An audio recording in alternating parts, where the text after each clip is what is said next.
ভালোবাসার একটি বড় গল্প। একটা ছোট গ্রামে একসময় দুইজন মানুষের মধ্যে গভীর ভালোবাসা ছিল। তাদের নাম ছিল রাহুল এবং মিতালি। রাহুল ছিল গ্রামের সেরা কৃষক, যিনি মাটির সঙ্গে কথা বলতেন, আর মিতালি ছিল গ্রামের স্কুলের শিক্ষক।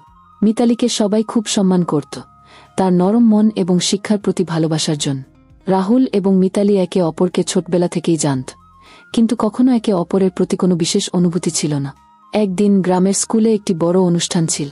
স্কুলের ছাত্রছাত্রীদের মাঝে বিভিন্ন প্রতিযোগিতা এবং সাংস্কৃতিক অনুষ্ঠান ছিল। মিতালি, যিনি অত্যন্ত নিষ্ঠাবান শিক্ষক ছিলেন, তার ক্লাসের ছাত্রদের জন্য অনুষ্ঠানটি বিশেষভাবে আয়োজন করছিলেন।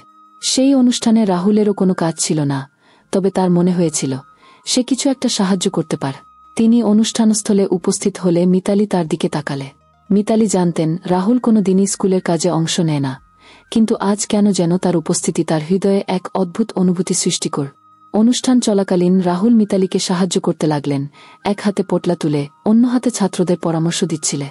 এভাবে দিনের পর দিন তারা একে অপরের কাছে আসতে শুরু করে।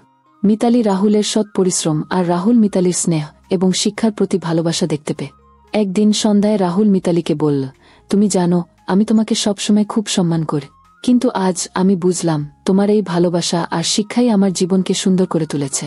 মিতালি একটু চুপ করে রাহুলের দিকে তাকালে, তারপর বললেন, তুমি জানো রাহুল, ভালোবাসা শুধু মন দিয়ে অনুভব করা যায় না, সেটা আমাদের কাজের মধ্যেও প্রতিফলিত হতে হয়। তুমি শুধু ভালো কৃষক নও, তুমি একজন ভালো মানুষ, আর সেটা আমার কাছে অনেক বড়। এভাবেই তাদের সম্পর্কটা গড়াতে শুরু কর। দিনের পর দিন তারা একে অপরকে জানত, বোঝত এবং ভালোবাস। তারা বুঝতে পেরেছিল যে ভালোবাসা কেবল শব্দের মধ্যে সীমাবদ্ধ নয়, তা একটি স্থায়ী সম্পর্ক, যা সময়ের সাথে আরও গভীর হতে থাক। একদিন মিতালি রাহুলকে বলল, যদি কখনো জীবন আমাকে কোনো কঠিন পরিস্থিতির মুখোমুখি করে, তুমি পাশে থাকলে আমি কোনো ভয় পাব না। রাহুল হাসতে হাসতে বলল, আমি তো আছি এবং থাকব যতদিন না আমাদের ভালোবাসা মাটি, আকাশ, নদী আর সময়ের সীমানা ছাড়িয়ে যায়। তাদের ভালোবাসা শুধু একে অপরের কাছে সীমাবদ্ধ থাকেনি, বরং সেই ভালোবাসা গ্রামকে, পরিবারকে, সমাজকে ছড়িয়ে পড়েছে। তারা শিখিয়েছিল যে একে অপরের প্রতি সত্যিকারের ভালোবাসা অর্থহীন হলে তা কখনোই টেকসই হতে পারে না। এটি ছিল এক গল্প যেখানে সত্যিকার ভালোবাসা একে অপরকে সম্মান দিয়ে সহযোগিতা করে এবং ভালো কাজের মাধ্যমে নিজেকে প্রতিফলিত করে। শেষ যে গুরুত্বপূর্ণ, তোমার কোনো প্রিয় পোস্টের স্মৃতি আছে যা অনেকের দিন ভালো করে তুলেছিল? তুমি খুব সুন্দর করে কথা বললে। অবশ্যই, যদি কারো কন্টেন্ট অন্যের মন ভালো করে বা আনন্দ দেয়, সেটাই আসল কথা।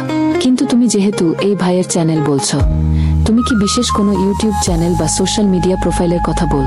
যদি লিঙ্ক বা চ্যানেলের নাম দাও, আমি দেখে বলতে পার। অন্যদের কাজকে সাপোর্ট করা সত্যিই চমৎকার একটি কাজ, কারণ আমরা সবাই একে অপরের সমর্থনের মাধ্যমে এগিয়ে যেতে পার। ভিডিওটা যদি আপনার একটু হলেও ভালো লেগে থাকে, তাহলে একটা সাবস্ক্রাইব, একটা লাইক আর আপনার বন্ধুদের সাথে একটু শেয়ার করে দিবে। আপনার ছোট্ট এই কাজটাই আমাদের জন্য বড় অনুপ্রেরণা।